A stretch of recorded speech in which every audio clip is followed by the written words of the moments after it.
ഈയോർ പഞ്ചായത്തിലെ 12-ാം വാർഡിൽ മത്സരിക്കുന്ന ഫിദ ഷെറിനാണ് നമ്മളോടൊപ്പം ചേരുന്നത്.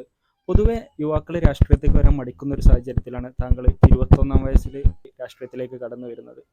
ഈ യുവാക്കൾ രാഷ്ട്രീയത്തിലേക്ക് വരേണ്ട ഒരു ആവശ്യകത എന്താണ് താങ്കൾക്ക് തോന്നുന്നത്? പൊതുവെ യുവാക്കൾ വരെ മടിക്കുന്ന ഒരു മേഖലയാണ് രാഷ്ട്രീയം എന്ന് പറയുന്നത്. പക്ഷേ ഇപ്പോഴത്തെ ഒരു സാഹചര്യത്തിൽ ലോകത്തിൽ ഏത് പുരോഗതി വന്നാലും അതിൽ പെട്ടെന്ന് അത് അഡോപ്റ്റ് ചെയ്യാൻ കഴിയുന്നതും അതിൽ പുരോഗതി കണ്ടെത്തുന്നതും ഒരു വിഭാഗം ആളുകളാണ് യുവാക്കൾ എന്ന് പറയുന്നത്. അതുകൊണ്ട് തന്നെ രാഷ്ട്രീയത്തിന്റെ ഭാഗത്ത് നോക്കുകയാണെങ്കിൽ യുവാക്കൾ ഇതിലേക്ക് കടന്നു വരേണ്ടത് വളരെ അത്യാവശ്യമാണ്. നമ്മുടെ ഈ ജനാധിപത്യ രാജ്യത്ത് ഓരോ വ്യക്തികളുടെയും ചിന്താഗതികളാണ് നമ്മുടെ രാജ്യത്തിന്റെ ചിന്താഗതിയായി ഉയർന്നു പോകുന്നത്. അതുകൊണ്ട് തന്നെ യുവാക്കൾ ഈ രാഷ്ട്രീയത്തിലേക്ക് വന്നാൽ മാത്രമേ നമ്മുടെ രാജ്യത്തിന്റെ പുരോഗതിയിലേക്ക് ഇത് സഹായിക്കുകയുള്ളൂ.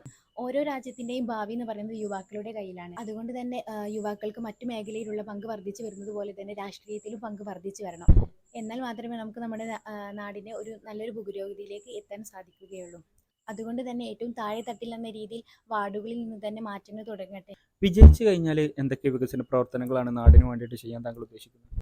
ഞാൻ നിൽക്കുന്ന ഒരു ഏരിയ നോക്കുകയാണെന്നുണ്ടെങ്കിൽ ഇവിടെ ഏറ്റവും കൂടുതൽ ആൾക്കാർ എന്ന് പറയുന്നത് പ്രവാസികളാണ്. ഓരോ വീടും പ്രവാസികളെ ആശ്രയിച്ച് നിൽക്കുന്നവരാണ്. ഇപ്പോൾ ഓരോ വീട്ടിൽ തന്നെ ഒന്നോ അല്ലെങ്കിൽ അതിലധികമോ ആൾക്കാർ പ്രവാസികളായിട്ടുണ്ട്.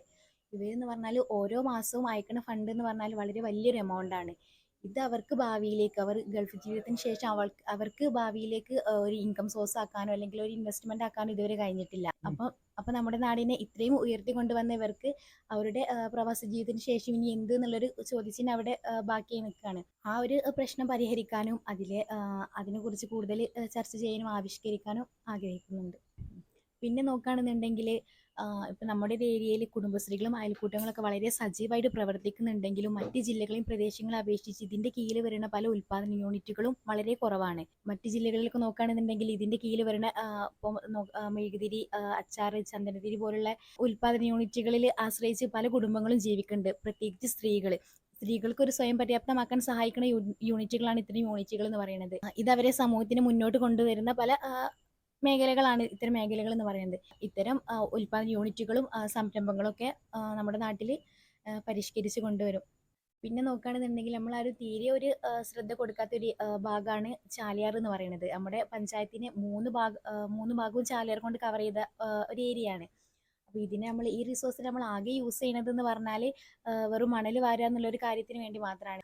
ഇപ്പം ഹൗസ് ബോട്ടും അതുപോലെ കയാക്കിങ്ങും ഒക്കെ വന്നിരുന്നാലും ഈ ഒരു റിസോഴ്സിനെ നമുക്ക് ഫുള്ളായിട്ട് യൂട്ടിലൈസ് ചെയ്യാൻ ഇതുവരെ കഴിഞ്ഞിട്ടില്ല. ഈ ഒരു ചാലിയാറിനെ കൂടുതലായിട്ട് ഉപയോഗപ്പെടുത്തുക എന്നുള്ളതാണ് എൻ്റെ ഒരു കാഴ്ചപ്പാട് എന്ന് പറഞ്ഞാൽ.